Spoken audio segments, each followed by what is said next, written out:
You're not going to David Rush. You're not going to Merlin? Just too painful for you personally? He doesn't do stuff like this. He does everything else. Mostly. They do stuff What's like the last this. group called? Oh, yeah? Okay. Dan, what's the last group? Cypress. Oops. Spent so much time on the downside. Marty, are you team captain again? Sacrifice Sure. If you want me to. confidence on base case. They get one more bathroom break or no? I don't know, you better hurry. Oh, that's Cypress. yeah.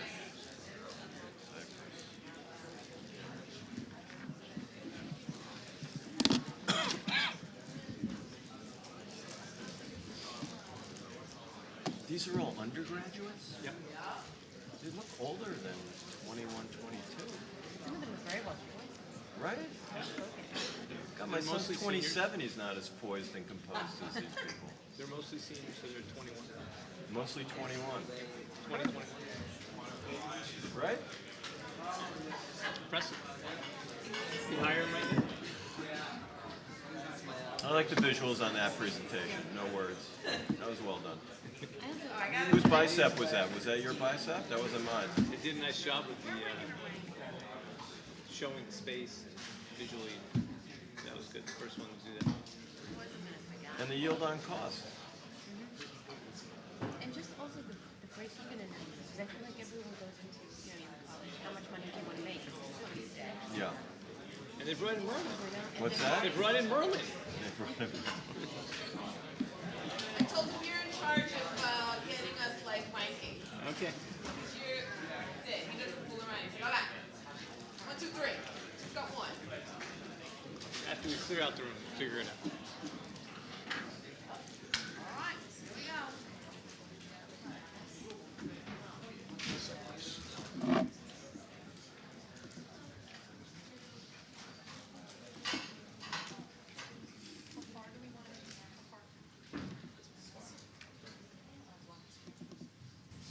Okay, presentation start. All right.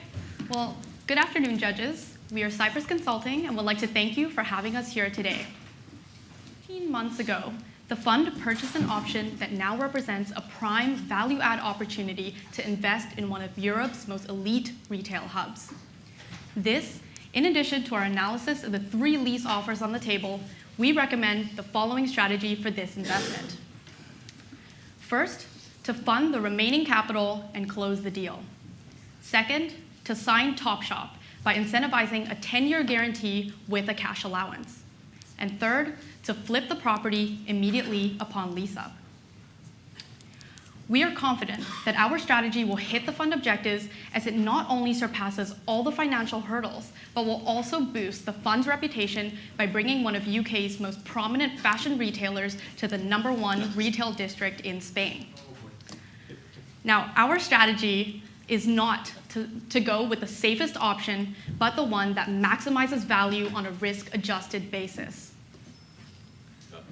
Should we pause? Yeah, plus, stop the clock, I guess, right?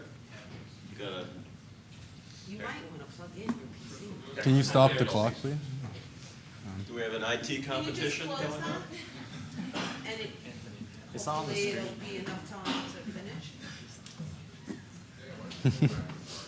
Can you click on that? There we There you go. Would you mind if we You wanna start start from the over? beginning? Yeah. go. Start over.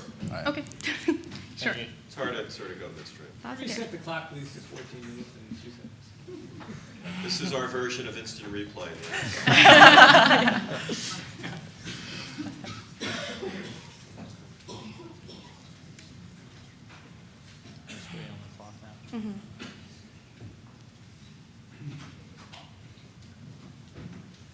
Okay, you ready? All right, start again. All right. Good afternoon, judges. We are Cypress Consulting, and thank you for having us here today. 15 months ago, the fund purchased an option that now represents a prime value-add opportunity to invest in one of Europe's most elite retail hubs.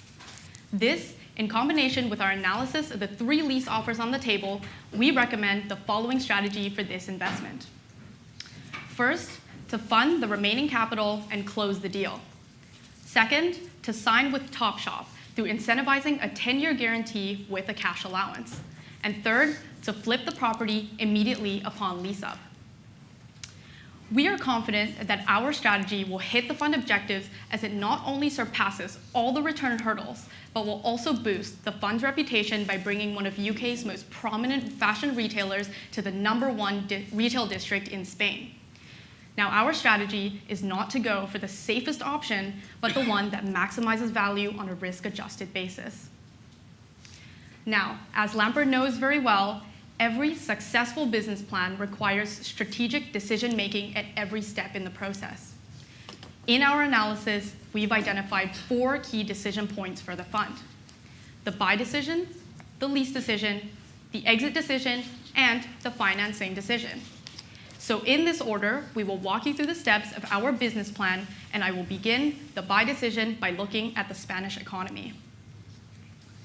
Spain has shown improving fundamentals since the economic crisis, as year-over-year GDP growth sits at 150 basis points and consumer confidence is clearly returning.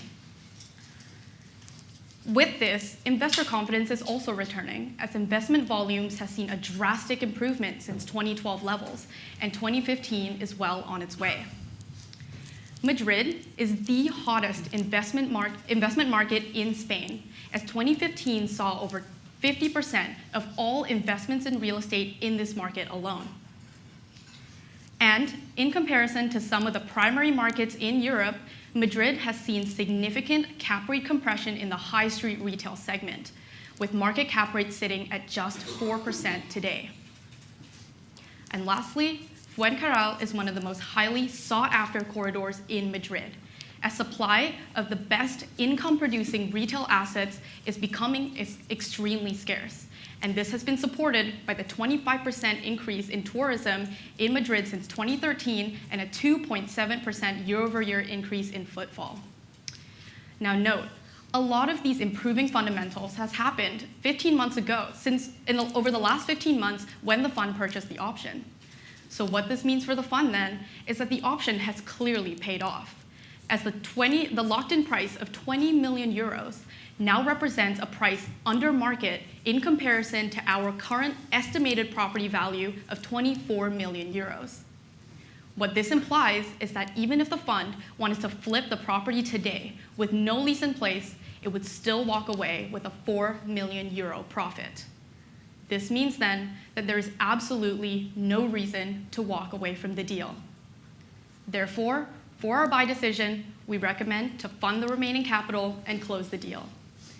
And now we arrive at our lease decision, and I will pass it off to Ben to elaborate. Thanks, Crystal. So the next decision is deciding on a lease.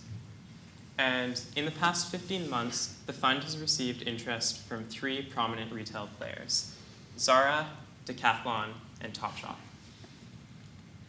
Before analyzing the leases, we wanted to understand how they compared to the market.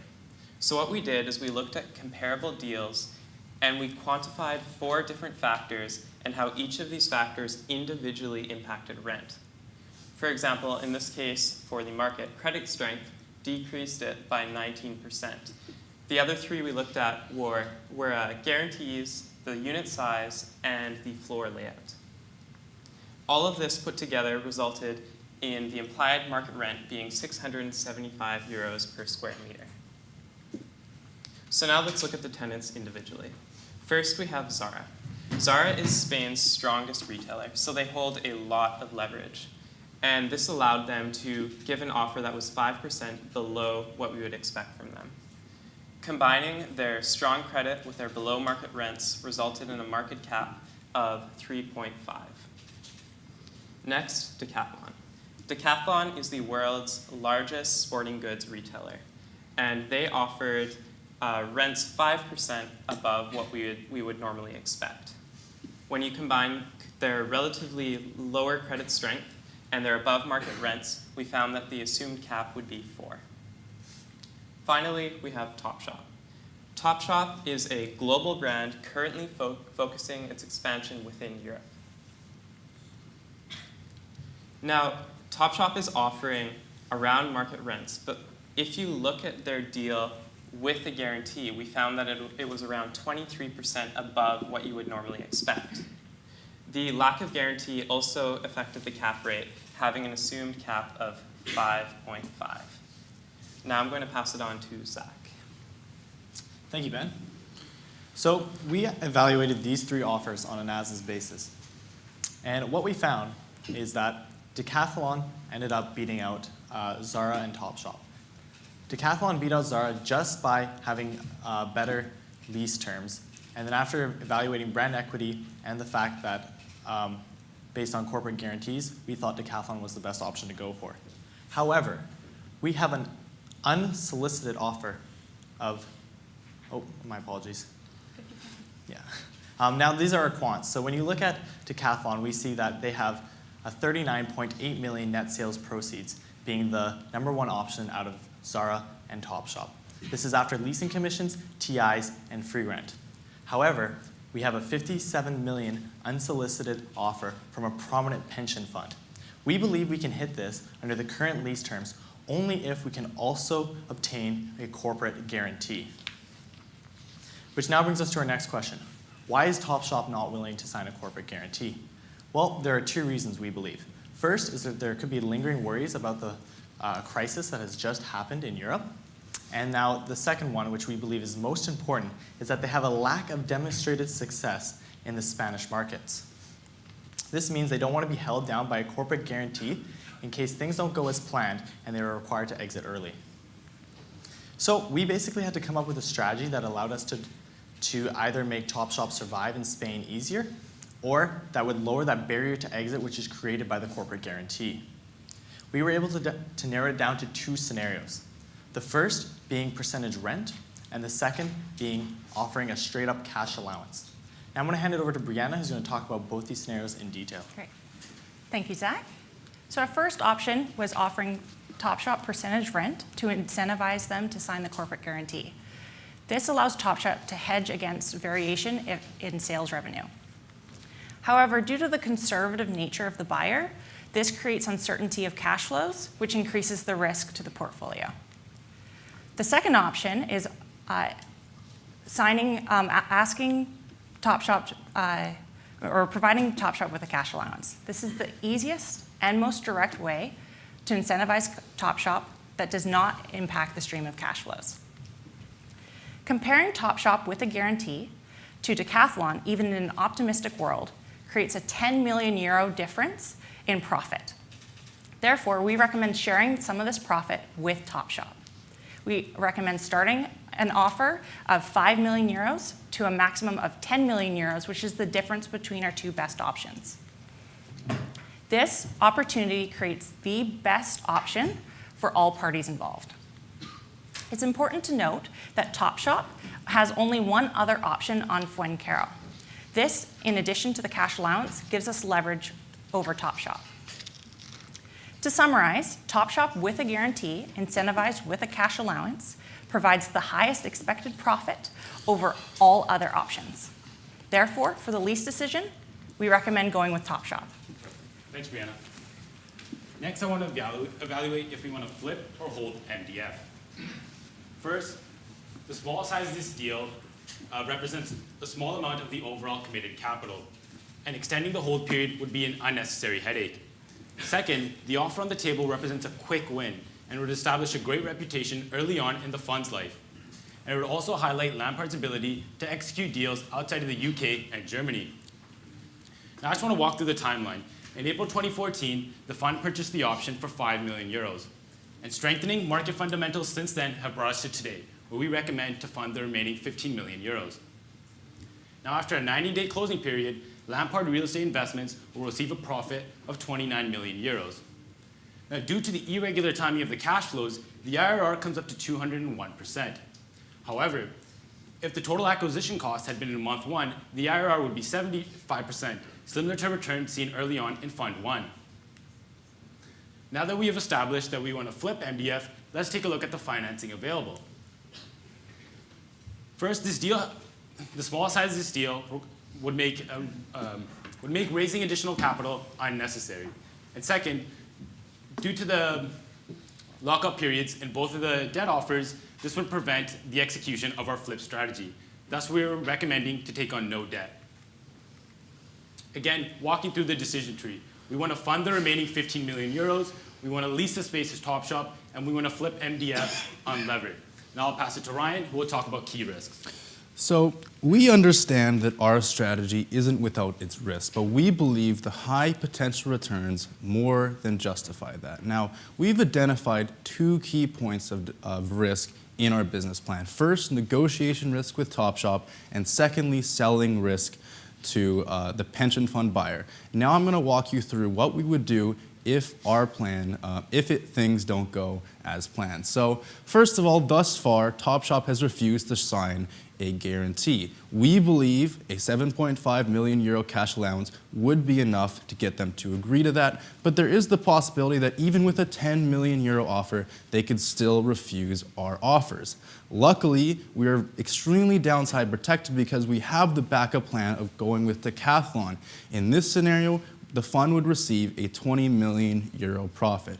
Now, the second key risk is the selling risk. Now, with this pension fund offer, we don't have a hard deposit on the table, nor do we have an exact idea of what they're looking for with this Topshop guarantee. In addition, other offers could dry up and we'd be forced to hold the asset for a longer period of time and sell at a higher cap rate.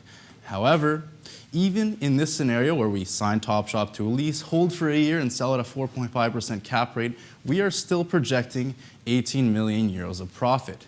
These returns would be similar to what would happen if the pension fund demanded that we execute the TIs ourselves.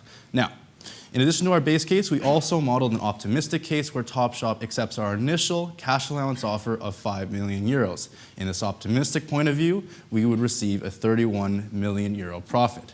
Taking into considerations the 2 previously mentioned risks, in a pessimistic scenario where Topshop refused our offers, we signed with Decathlon, but were then forced to hold the asset for a year and sell at a 4.5% cap rate.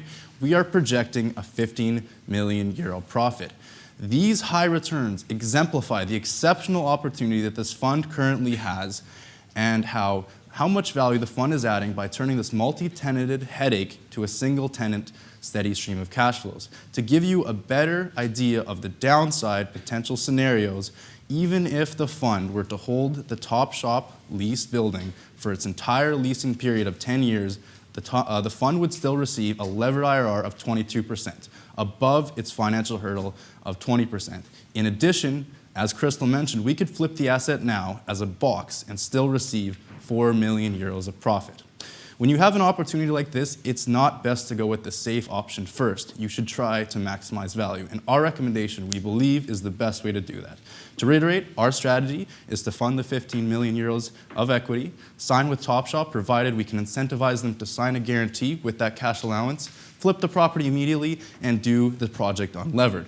We are projecting 29 million euros of profit and a 2.4 times equity multiple. To reiterate, the risk and return of our strategy fits within the fund's mandates, and we believe and are projecting that this investment will exceed the fund's required financial hurdles. Lampart will be able to go to its investors and the broader real estate community and show that this fund was the one to bring one of the UK's top fashion retailers to a prominent, premier Spanish location. Now, our recommendation, our recommended path success, we believe is the best way to get the second fund off to an exceptional start. Thank you very much. If you have any questions, we would take them now. Can you go through the IRRs again? How you're calculating that? Sure. So just go to the timeline probably, and then Gurinder, you probably can. Oh,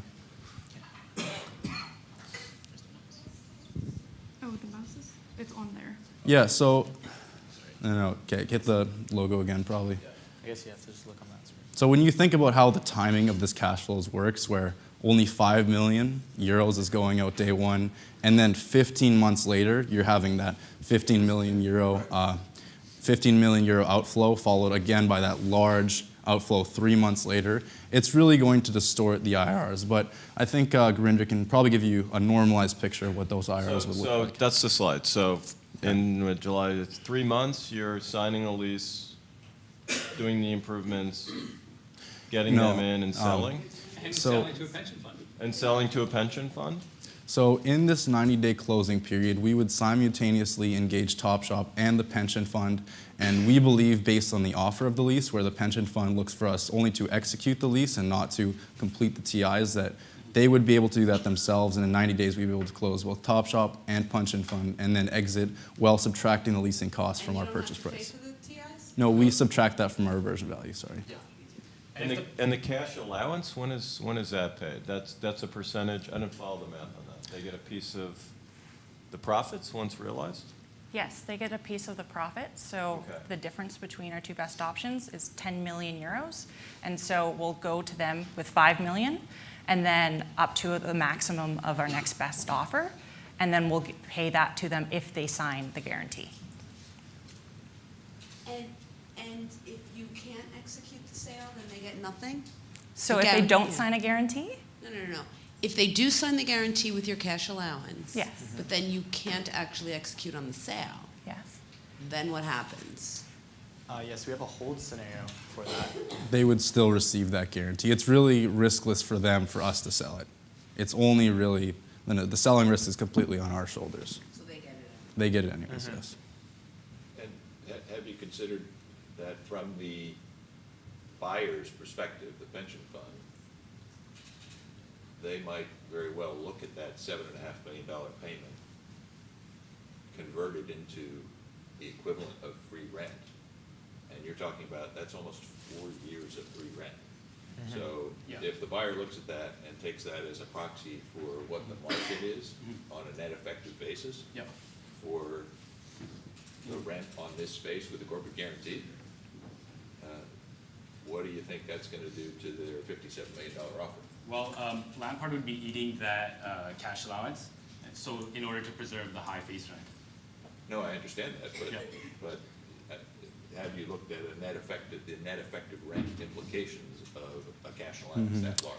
So on a 10% discount adjusted basis, with the net effective rent, this Topshop offer would be about 200 euros per square meter, compared to 300 and 400 for Zara and Decathlon, respectively. But again, we understand that this looks kind of off market, but at the end of the day, the pension fund is buying this single tenant, triple net lease to get that steady stream of cash flows, and we believe they're still getting their 833 per square meter euros a month, every year, right? So I think that they'll be fine with it at the end of the day.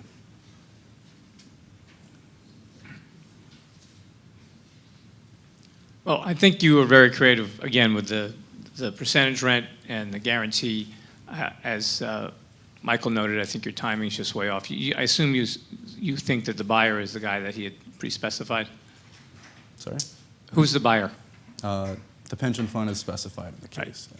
We've had a call saying that they would be interested if we signed Topshop at 57 million.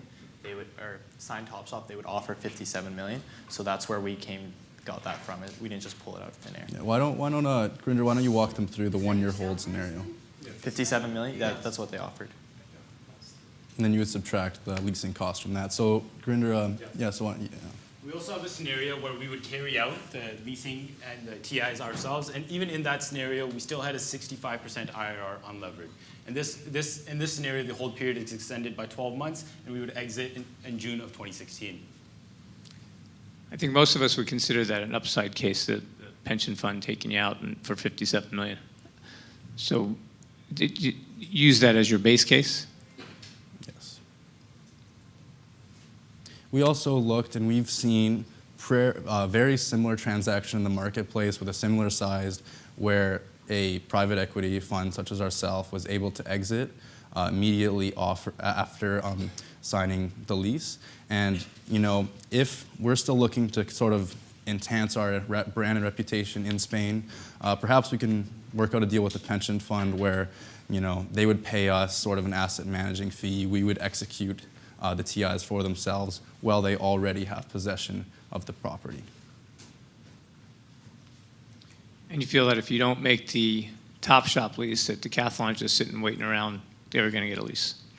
Yeah, so we do believe that the market fundamentals has been strengthening, as proven by some of the vacancy rates on that area.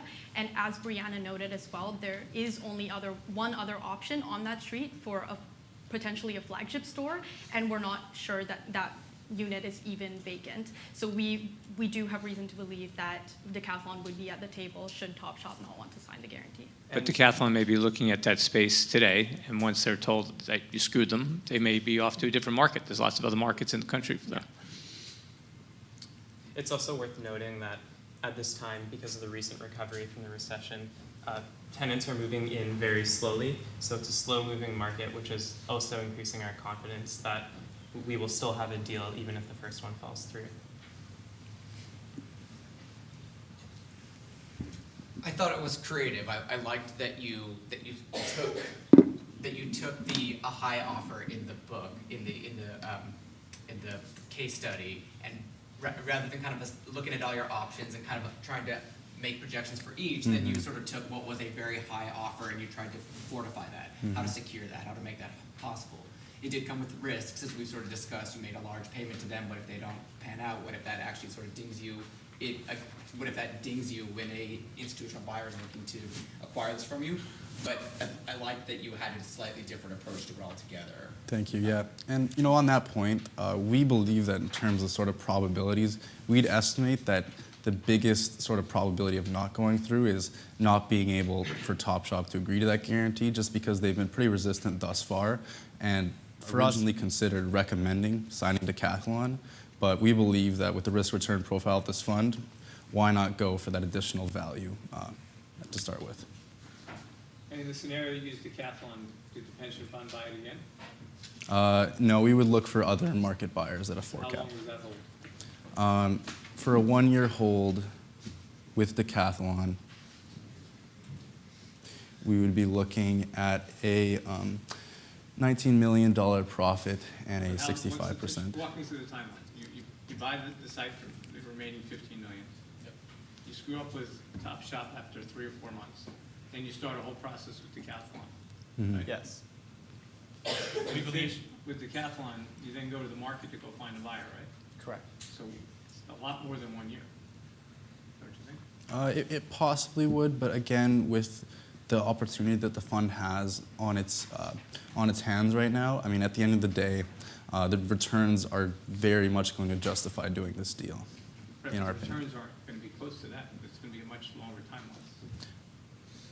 You're right. It might be much longer than we've expected, but this is really what we kind of assumed in an optimistic point of view in terms of hold period, how long we'd hold the asset. And again, we have seen in the market that buyers are willing to sort of take on that leasing responsibilities after you've sort of done the hard work of turning that multi-tenanted property into a single-tenant property, signing that lease, and executing that. Yeah, But and the seller did that hard work. You didn't actually do that, right? Well, I mean, they're doing the construction work, but I guess the negotiation work followed on us. I think that one way to think about that is, so you have between the two scenarios that Marty laid out, what would be the incremental risk that you're taking on? You made a good comment before that you're not taking the safest route, and you acknowledge that. You're trying to hit this out of the park and see if it works. But really to think through what are the practicalities as to what is your next best option that you could really hang your hat on, and is the risk premium for trying to hit it out of the park worth it? Because also if you have a failed process with Topshop, that will also not only just take longer, but it could have negative connotations in the market in terms of what's going on with that leasing negotiation. Yeah, you are right. I mean, at the end of the day, this is a 20% hurdle pension fund. This pension fund has won in its first fund by taking risks and going for high returns. Why do that now when your investors are expecting you to take risks and get those high returns? You have a larger fund now. You're expanding into more markets. If your investors wanted you to go with the safer option, I mean, they would have invested in a different fund, right? So we wanted to recommend a fund that we believed fit best with what your fund was good at. Did you do a leveraged analysis at all, or you pretty much struck the leverage out of hand because you wanted to flip an ear? we did run several scenarios, yeah. Yeah. Is there anyone in particular that you? No, I Okay. mean, just to see that did one, how it might compare, like For a example, 2-year hold with the,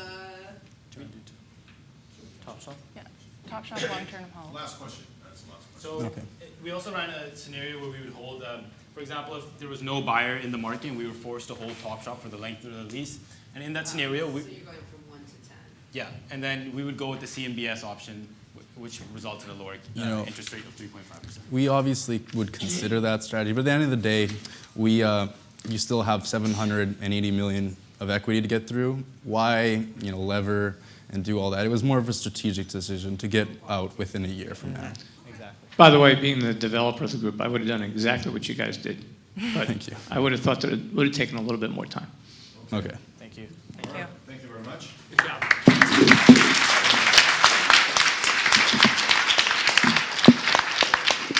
Okay, at this time, I ask everyone to just go get beverages while the judges deliberate. And for those teams who are finalists, there's some paperwork you job, need to guys. fill out, or else you won't get paid.